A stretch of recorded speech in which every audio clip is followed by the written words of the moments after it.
value chain from the raw material to finished goods products, even machinery manufacturers, consultants, research institutes, center of excellences, etc., etc.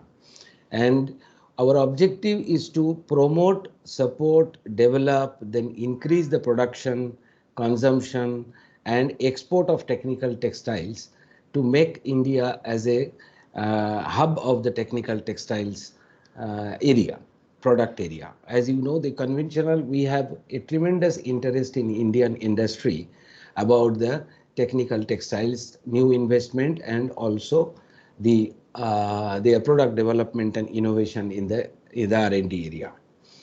Now, even our members, almost we have a member, nearly 400 number of members in India, and we have some members abroad as well from Europe, Japan, and USA. And our members actually contribute about 70+% of the total exports which are done from India on technical textiles alone, which is nearly 23 to 24 billion US dollars. Now, just I talk about this little bit about our industry and what we are doing for the upliftment or the growth or boosting this technical textile industry in India. We are very active in policy advocacy with the governments, both in the state level and the central level. Now, some of the important outcomes I just want to mention very few is, you see, basically there was no designated technical textiles products under our tariff system in India, which with our efforts with the government, we have actually now about 270 products designated for only for the technical textiles. You know why it is important, because when there are these products are defined as technical textiles, you get a lot of benefits from the taxation, from the subsidy, from various other areas from the government, whether it is state or central, both. So that is what it is very important to segregate them from the regular textile products and the technical textile products, because many cases, many of these government schemes on the regular textile material has got at least 5 to 10% lower benefits rather than technical textiles. Now, this is the first step has been achieved for the last at least 2 years, 2 to 3 years. Now, there is recent some of the schemes which have been announced to boost the growth of the technical textiles in India. Number one is called National Technical Textile Mission, which is with an outlay of a huge amount of 1,480 crores of rupees, which has got different segments, about 4 segments, mainly focusing on R&D, which is nearly 1,000 crores. Then you have the market development, export promotion, and skill development. These are the various sub-segments of this NTTM program. Then there is a scale up of this production capacity, which is, there is a program which has been launched by Government of India, that is called Production Linked Incentive Scheme, which is called PLI. And this scheme has an outlay of 10,683 crores to boost this area, and also man-made fiber sector. And already some 67 applications or the new projects have been approved by the government, and they are in the process of implementation for the next 2 to 3 years. And there is this investment is to the tune of 20,000 crores plus. And these are all mega projects, big size projects. In addition to that, there are at least for the last 1 or 2 years, there are 100 companies plus who have invested in the smaller amount, maybe around 50 to 100 crores level. But these investments are to the tune of more than 500, 600,000 crores kind of a thing. So this is going to have, it is going to change the entire demography of the technical textiles in India in future, for the next maybe about 4 to 5 years.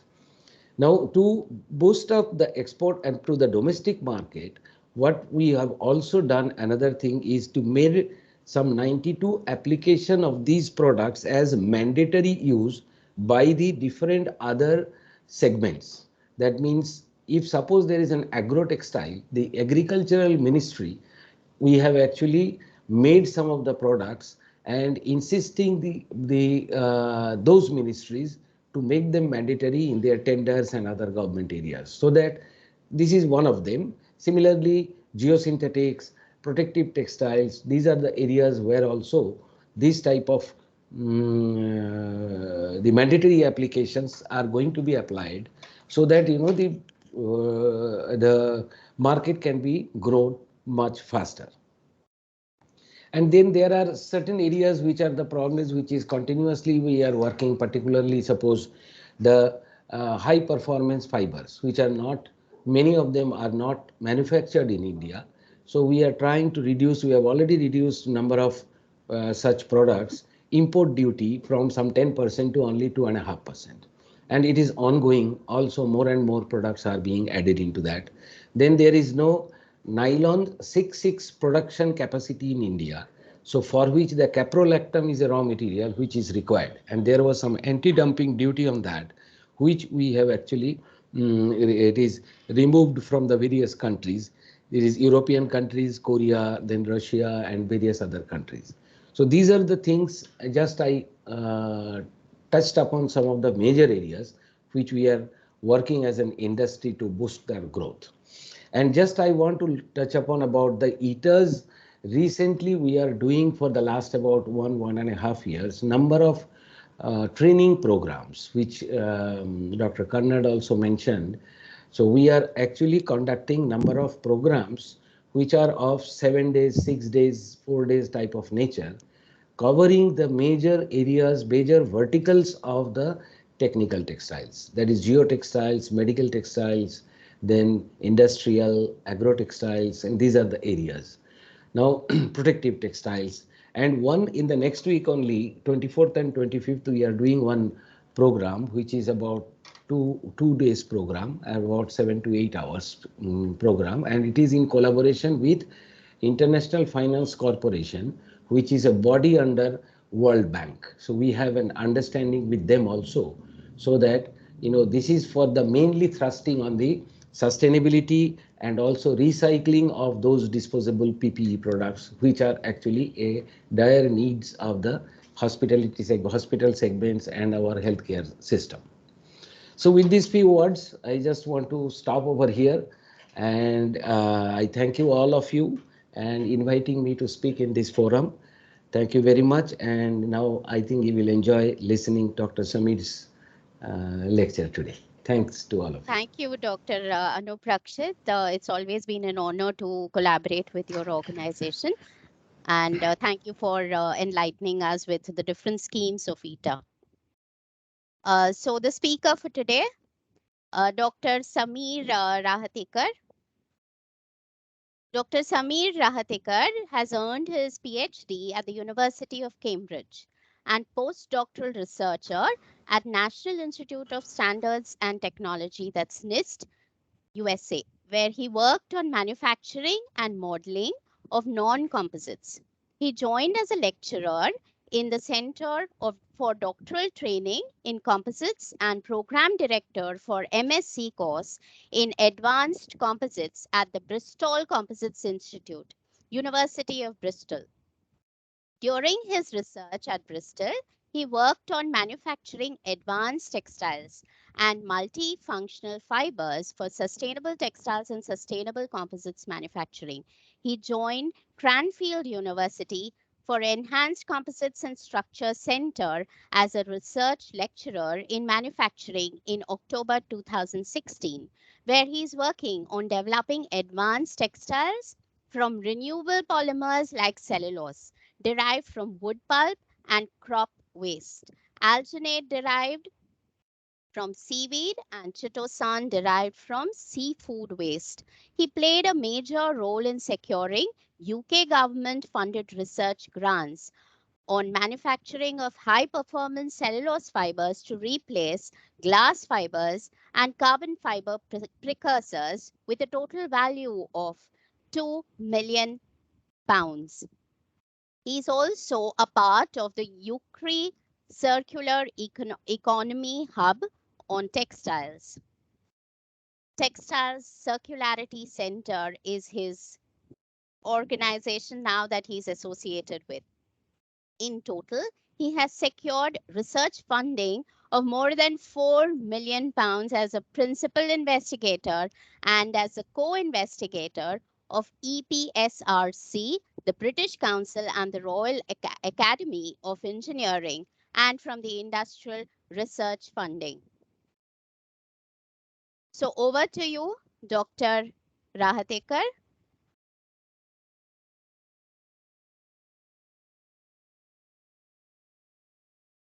You can share your screen. Yeah, thank you very much for your kind introduction. I'll just try and share my screen and hopefully we can get started with the technical part of our presentation. Yes. Okay. All right. Can everyone see it? Are we okay with? Yes, sir. Can you put it on slideshow mode? Yes. Okay. Is everything okay now? Yes. Yes. It's fine. Thank you very much for your kind introduction. Let me introduce myself again. I'm Dr. Sameer Rahatekar. I'm a research lecturer at the Enhanced Composites and Structure Center, School of Aerospace Transport and Manufacturing at Cranfield University. And today's seminar is going to be on eco-textiles, which are, I'm referring them as eco-textiles, which are regenerated natural polymer-based fibers. Manufacturing using an environmentally benign process. So that's what we will cover today. Regenerated natural polymer fiber-based manufacturing using environmentally benign manufacturing process. So before I go to the technical part, I think it would be useful to just introduce where Cranfield is and a little bit about Cranfield before I start talking about textiles. So Cranfield is southeast part of UK. We are about 40 miles north of London and 40 miles west of Cambridge. So it's a nice location, not very far from London. Yet it's a sort of a rural setting. We are in central Bedfordshire County. Historically, if you look at Cranfield, it was a World War II pilot training ground because during World War, of course, London was under attack, and it was not a right place for doing any sort of training activity. So therefore, the Royal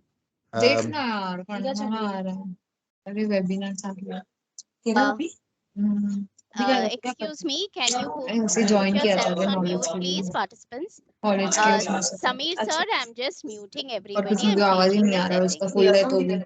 Just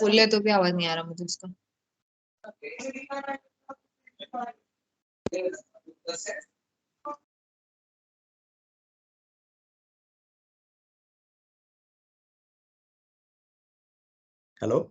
Okay, yes. Yeah. So yeah, I'll start again. So essentially during World War, because this issue of London being attacked, there was a dire need for training aircraft pilots away from London, and that's when they started using the current Cranfield University site as a pilot training ground for the Royal Aircraft Training Facility. So in its starting days, Cranfield University started as a pilot training ground. We still have that facility on campus. So it is very much, aerospace institute in its root. Looking at, its textile connection, we sit in Enhanced Composites and Structures Center, which is for manufacturing different engineering components, including textiles, including aerospace components. As our previous speaker was talking about technical textiles, we deal a lot with technical textiles. I myself deal with sustainable textiles as well. But in terms of technical textiles, we work a lot with carbon fiber and glass fiber fabrics for manufacturing aerospace and advanced engineering components. So that's a major part of activity of us in Cranfield. So specifically about Cranfield in general, about university, we are exclusively postgraduate university. So that's again a nice sort of a feature to have, because as lecturers or as faculty members in the university, if you have students right from undergraduate to postgraduate to PhDs, sometimes it's not easy to focus attention on all the three levels. And this is why having a dedicated postgraduate university is quite helpful. That way we can focus explicitly on research and postgraduate education. So that's what Cranfield offers. It's exclusively postgraduate MScs and PhDs only. Therefore, our research we can focus more on research rather than mainly teaching. We teach MSc programs, of course, and PhDs. In terms of world ranking, the mechanical, aeronautical, and manufacturing section of Cranfield University is ranked among top 40 in world. So certainly we have that sort of expertise in both postgraduate training as well as in mechanical, aeronautic, and manufacturing. The center I work in is Enhanced Composites and Structure Center.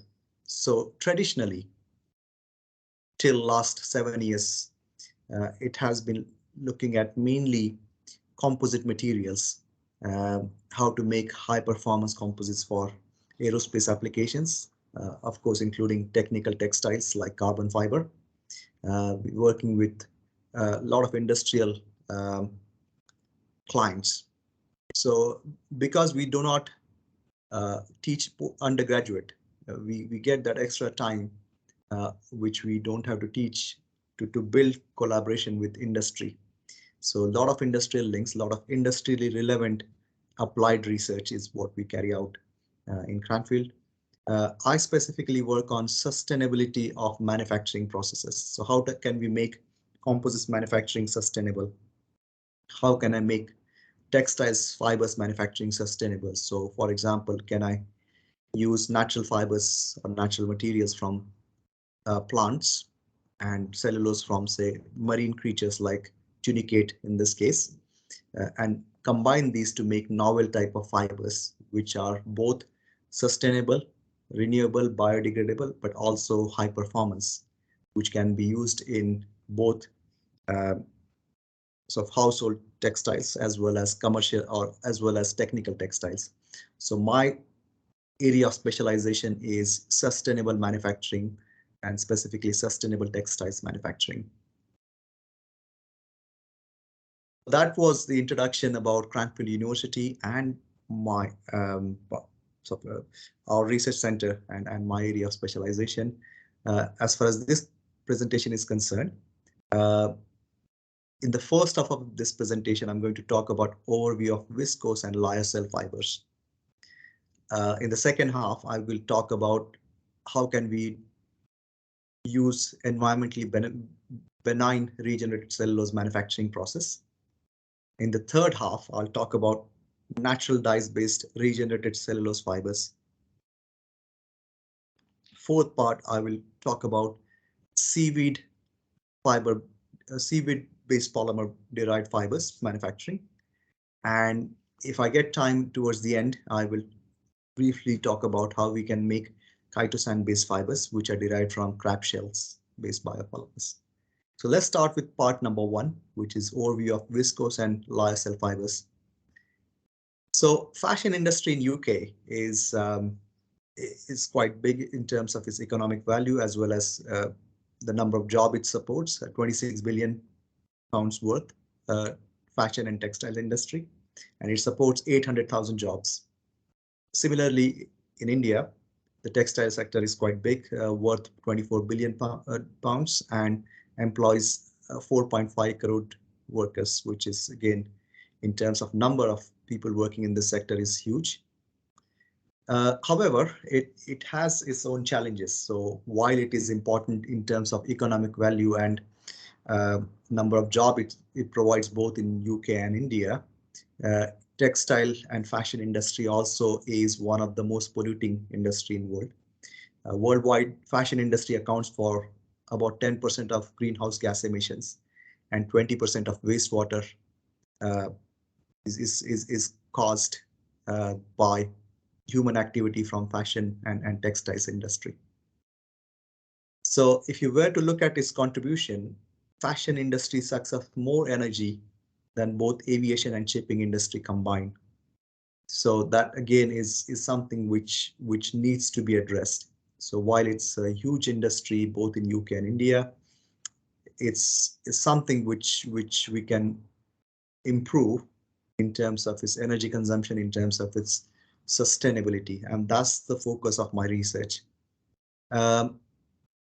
So why is it so polluting? That's one of the reasons why it is so there's such a high environmental cost and environmental impact is because a lot of polymers are used in textile industry, fashion industry are not renewable, mainly polyester, nylon, acrylics, and they're derived from petroleum products. There's also a big contribution from dyeing, which consumes a lot of fresh water, and if not treated well, you also have a lot of water pollution from dyeing process. So one can look at, if you were to replace non-renewable fibers with renewable fibers and biodegradable fibers like cotton, one would think it's a right approach, except that cotton, perhaps many of you know, is not ideal if you are using a lot of pesticides and a lot of fresh water supply to grow cotton. So 50% of all the insecticides manufactured in world are used only for cotton crop production, which again is not very good in terms of environmental impact. If you're consuming so much of insecticides for growing cotton, that's not good from environmental impact point of view.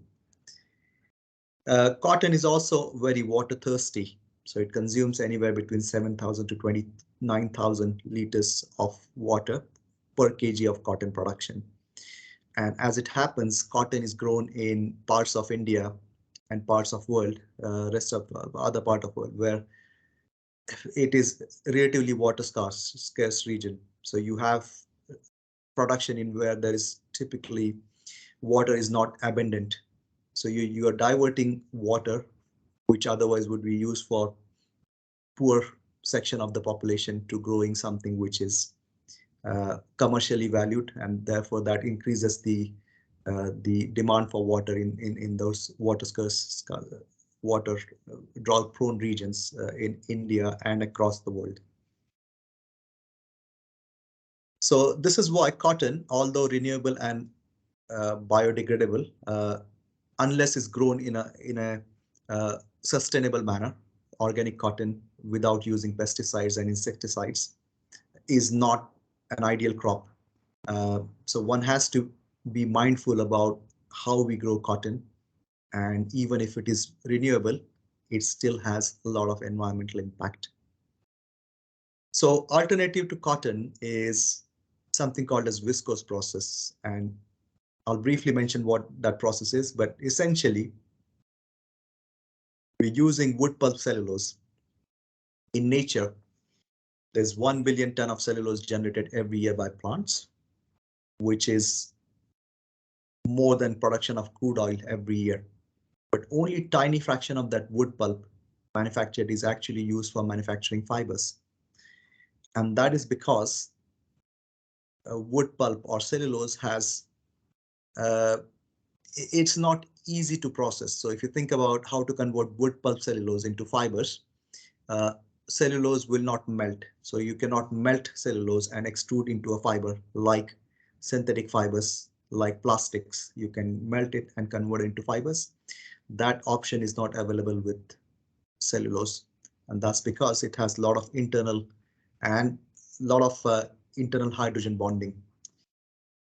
So to reduce this hydrogen bonding, chemists have come up with a number of chemicals which can cut down the hydrogen bonding and dissolve cellulose in some sort of solvents and then extrude it into fibers.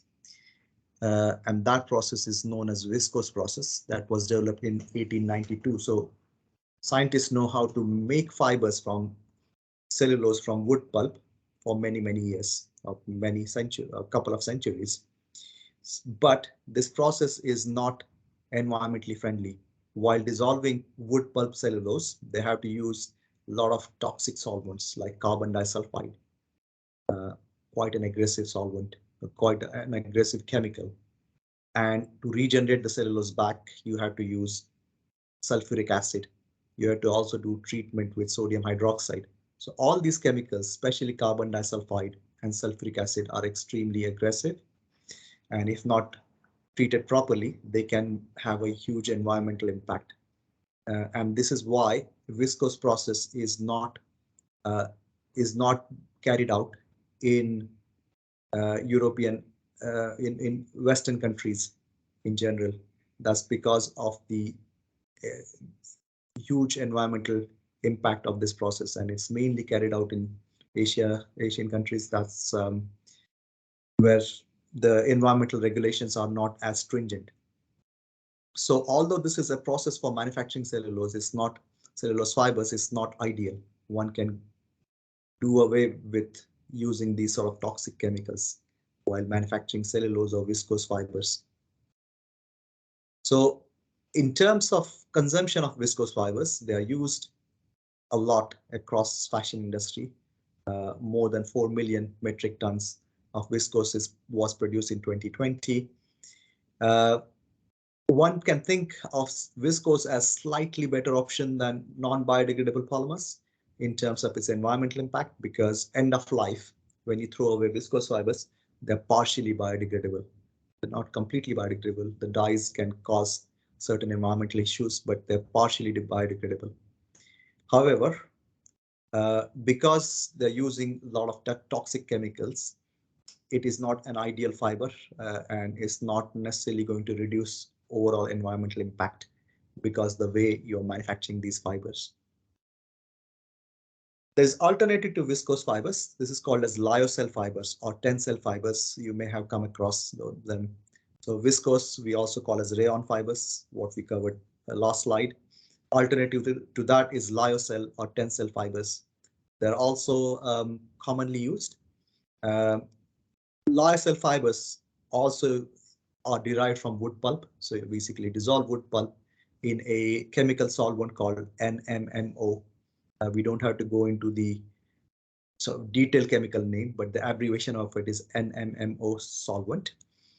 It is, compared to viscose, is slightly better because you can recycle NMMO in a closed loop system. And some of the manufacturing process for lyocell fibers or tensile especially is cleaner than viscose process. So it's relatively clean version of viscose or rayon fibers. However, it has its own challenges. NMMO solvent uh, is not stable. So if you don't handle this process carefully, NMMO can undergo thermal degradation and can potentially lead to explosion. Okay, so of course, chemists who are dealing with it, they know how to handle it safely, but it still has to have a lot of safety investment before you can use this process for manufacturing fibers. You have to have a lot of safety investment in the plant before you can handle this solvent safely. And if you don't handle safely, there are reports that more than 10 laboratory accidents have taken place, uh, uh, which has reported fire or a small level of explosion using NMMO just between last 5 years.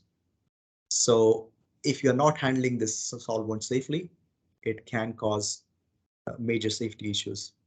So slightly better process than viscose or rayon fibers, but still it is not perfect. So to address this issue, well, before we go to the next type of fiber, lyocell fibers and viscose fibers have another problem.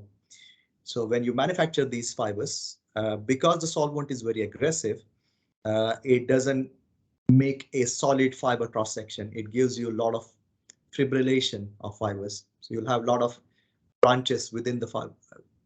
Main fiber will have lots of branches on the surface. That's the fibrillation process, and that fibrillation during manufacturing causes poor launderability, poor washability, and it has some challenges during weaving and dyeing process. So challenges both in terms of the kind of solvent and its toxicity, as well as end of production, you can get fibrillation of these fibers.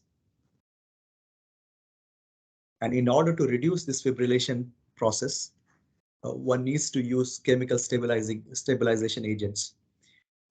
So you start with a renewable material, but to reduce the fibrillation, you have to use chemical agents, which may or may not be ideal for environment.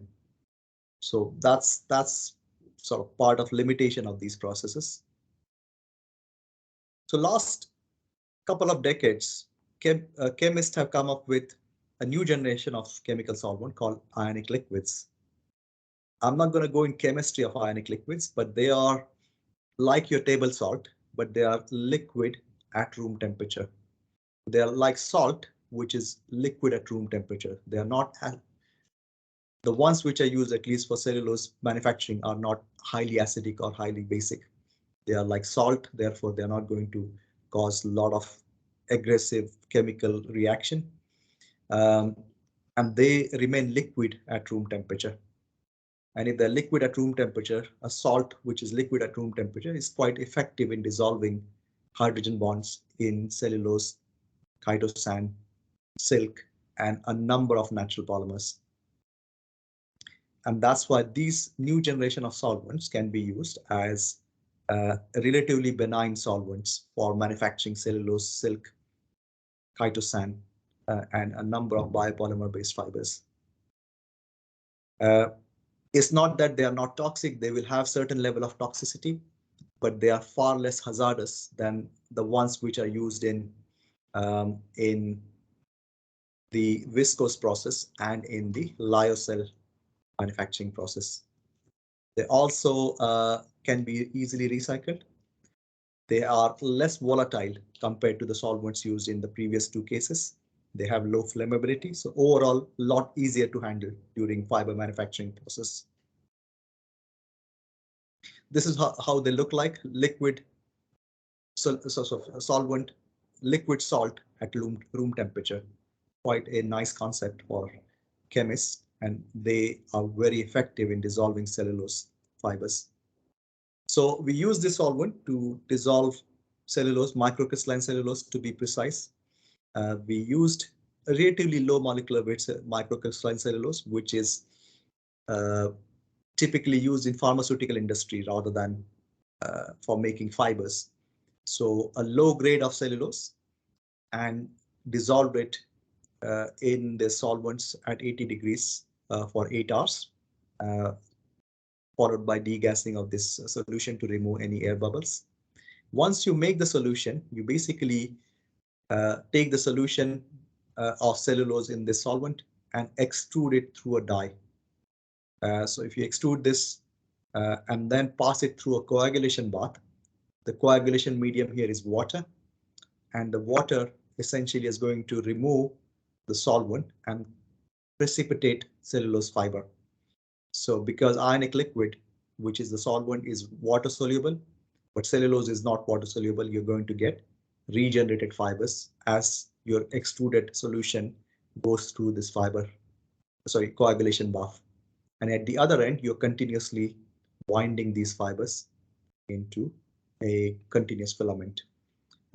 If you increase the winding speed, you can increase the production rate as well as alignment of the fiber to get better mechanical properties. So that's your basic fiber manufacturing process using ionic liquid as a solvent. This process is called as dry jet wet fiber spinning. And with that sort of process, we got fibers. This is an example of cellulose fiber spun using our dry jet wet fiber spinning process. Typical diameter is about 22 to 26 microns, not very different than what you get from viscose fibers. So that's the manufacturing process using environmentally benign manufacturing solvents. One thing to sort of note here is that for viscose process and lyocell process, there is a lot of safety investment while doing the solution preparation as well as fiber spinning, because the solvents are very toxic. Whereas our solvents are relatively easy to handle, and therefore the safety investment during solution preparation and during fiber manufacturing is minimal. You just need a lab coat, safety glasses and gloves, and you can easily spin these fibers using our manufacturing process. In terms of mechanical properties, you got about 22 GPa modulus and 300 megapascal strength. So that is basically, if I were to compare this mechanical property with commercial fibers, Enca viscose, which is a commercially available viscose fiber in the market, it has modulus, the fiber modulus about 11 to 14 GPa, whereas what we're getting is 22 GPa modulus, much superior than Enca viscose fibers. And that way we can manufacture something which is better than a commercially available product. Unlike viscose fibers, we also don't have any fibrillation. So if I go back to my previous slide, what we saw at the beginning of our presentation, a lot of fibrillation branches on the fiber. The fiber looks fragmented. So the surface of a fiber is smooth fiber finish, unlike viscose or lyocell fibers, which undergoes a lot of fibrillation. Our fibers do not have that problem. And in terms of mechanical properties, they are superior than commercially available Enca viscose cellulose fibers. Right, so I've shown you fiber manufacturing using our basic process. We can add natural dyes to our fiber manufacturing process. So in this case, we have added curcumin, which is a turmeric derived natural product, as a natural dye for dyeing these fibers. So essentially, we mix the natural dye with our solution and then spin fibers. And by adding various amounts of curcumin in our fibers, as one can imagine, the cellulose fiber, without adding any dye, they are white in color. And by adding just 1 weight % of curcumin, we can get bright yellow color, and we can go up to 5 to 10 weight % of this dye, giving you a bright yellow sort of fibers by using a natural dyeing process.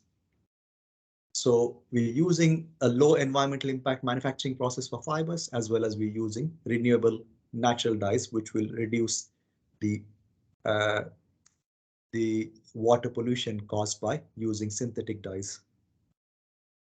Mechanical properties wise, they are again slightly better than Enca viscose fibers.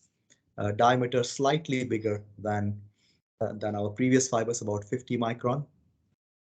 And we are exploring use of other natural dyes for manufacturing these cellulosic fibers, indigo, as well as there are a number of natural dyes which are available. So we are experimenting with those for getting natural dyes based regenerated cellulose fibers. So that's basically regenerated cellulose fibers manufacturing process and how we can use natural dyes to get bright colors without having to use synthetic dyes and reduce the water pollution. The part 3 is beyond cellulose. So I've shown you how to manufacture cellulose based fibers. Can we make use of other biopolymers in nature to manufacture textiles for fashion industry as well as for potentially medical industry or medical textiles? So here is one example. Alginate is a biopolymer derived from seaweed. Sea-based basically plants. They have a lot of biopolymer, 40 to 50% biopolymer, which is called alginate. And that's what we use for manufacturing textiles using electrospinning process. So alginate is a seaweed-based biopolymer. It is farmed across the world quite widely, and unlike some of the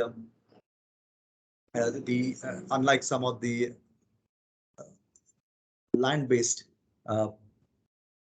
products like cotton, jute, fibers. Seaweed takes a lot less energy to grow. And if you are making use of sea-based farming, seaweed farming, you can reduce the pressure on farmland. You don't have to use large fields to make cotton or jute, and one can use seaweed-based biopolymers to manufacture new generation of fibers without having to use land-based resources and fertilizers. So alginate, again, I'm not going to go in chemistry of how it is manufactured, but it can be ionically cross-linked to get you a fiber using a relatively non-toxic chemical called as calcium chloride. So you can use alginate and calcium chloride to derive a coagulated fiber from alginate. And that can be used, or it has been used traditionally in bandages and textiles, medical textiles. We are currently working with University of York to develop how we can make use of these fibers in textile industry, in fashion and clothing. For this specific work, we're using a process called electrospinning, which gives us nanofibers, much smaller than your textile fibers. Typical diameter is 200 nanometers, which is 100 times smaller diameter than fibers from viscose or lyocell. So 100 times smaller fibers from alginate using electrospinning process. We have developed this over the last couple of years. This work is a collaboration with University of York, who is manufacturing these alginates from UK-based seaweed from Scotland. And that work is funded by BBNet, which is a organization for biomass and biorefinery based work. So we not only make alginate fibers, we can also mix them with antimicrobial natural products like oregano essential oil. So we have made nanofibers from alginate, which is a seaweed derived polymer mixed with another antimicrobial natural product called oregano essential oil, and make nanofibers from them. And those nanofibers are actually antimicrobial, so it can reduce bacterial contamination, both in bacteria found in human wound, as well as bacteria which are seen in your sweat. So basically, one can use these for medical applications as well as for textiles, for sportswear, where your sports clothing, if you're sweating a lot, these clothes can reduce the bacterial contamination during sweating, and your clothes can remain antimicrobial and less. There is less chance of contamination during sweating. Okay, so application beyond medical textiles to potentially sportswear, sports clothing. We have also developed electrospun fibers from curcumin and alginate. So if anyone is interested, I'm happy to talk about those. So that's work on alginate. I'll briefly mention about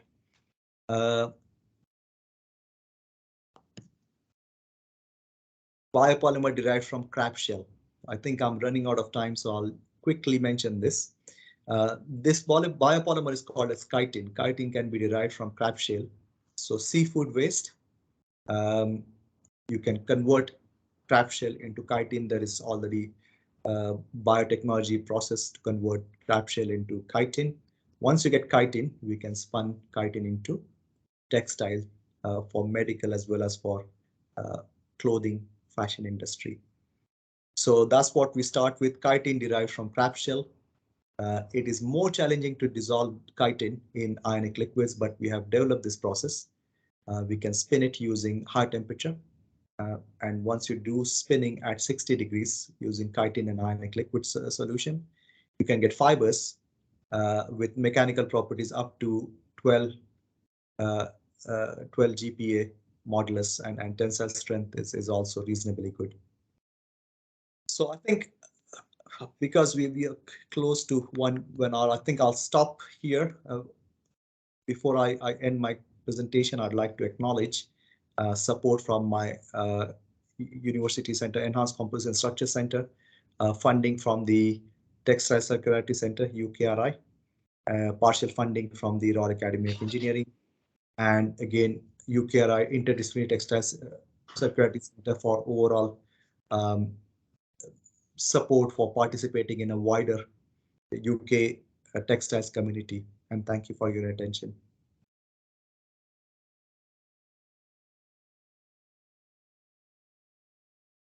Thank you, sir, for a brief input, though we could not have an elaborate one. Right now, I'm keeping the mic and the camera access open to the audience, and they could voice out their queries or any research interests. But I would appeal to you that you raise your hand first, and then I would call out the name.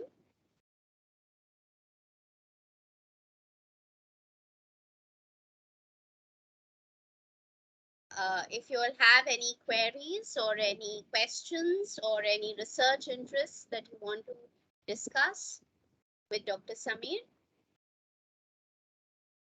you can put it in your chat box or you can feel free to voice it out.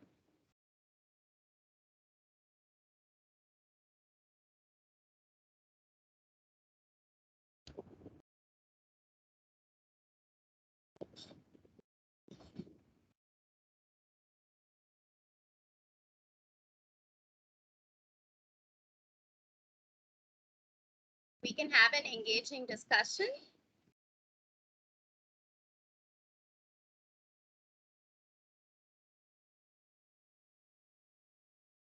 Okay, sir, I have one question. Sir, if you're talking about polymers that we are extracting from crab and animal life, what happens to the ethical issues of any harm that we would be doing to our ecosystem in that regard?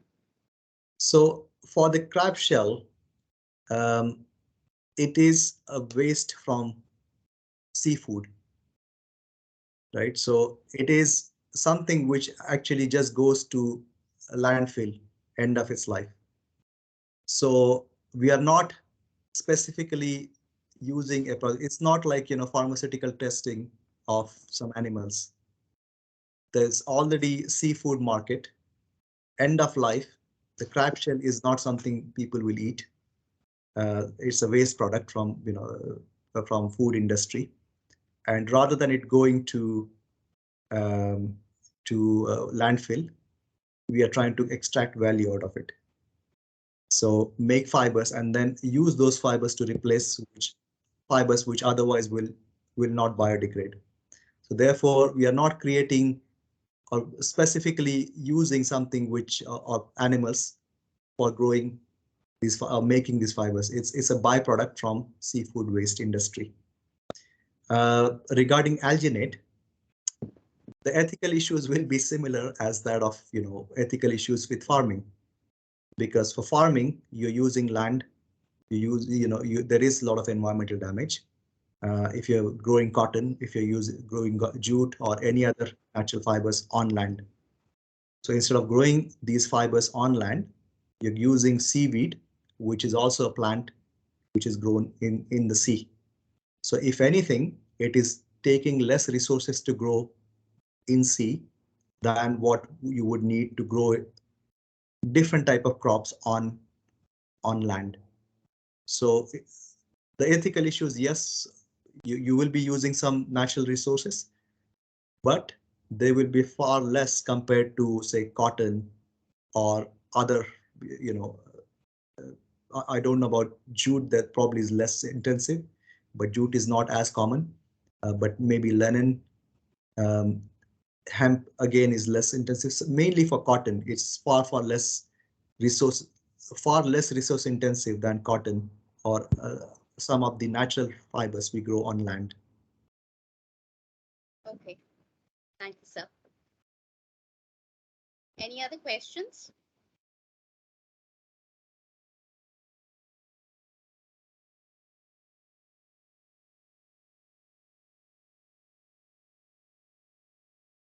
Okay, I will be sharing the feedback link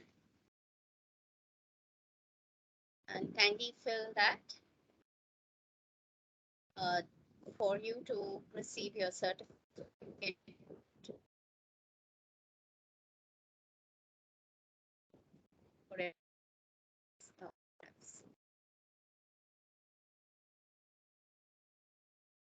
Yes. So a formal vote of thanks, Dr. Samir Rahatikar, for giving us a brief introduction on how polymers, which are natural based but can be regenerated and then utilized for textile purposes. So we look forward to greater interactions. We look forward to having more collaborations, as you shared in the beginning, where we could actually be signing certain kinds of agreements and MOUs together so that research endeavors can be taken forward for the betterment of the society. Thanks so much. Thank you. Thank you, Mr. Timber Roy. If you would like to say a few words. Yeah, so he has thanked you in the chat box. Thanks so much, and for the audience too for spending their time here and for enriching our session. I wish we could have more interactions, maybe on mail. Feel free to get in touch with us, get connected with us. Thank you so much. I think we can end the session.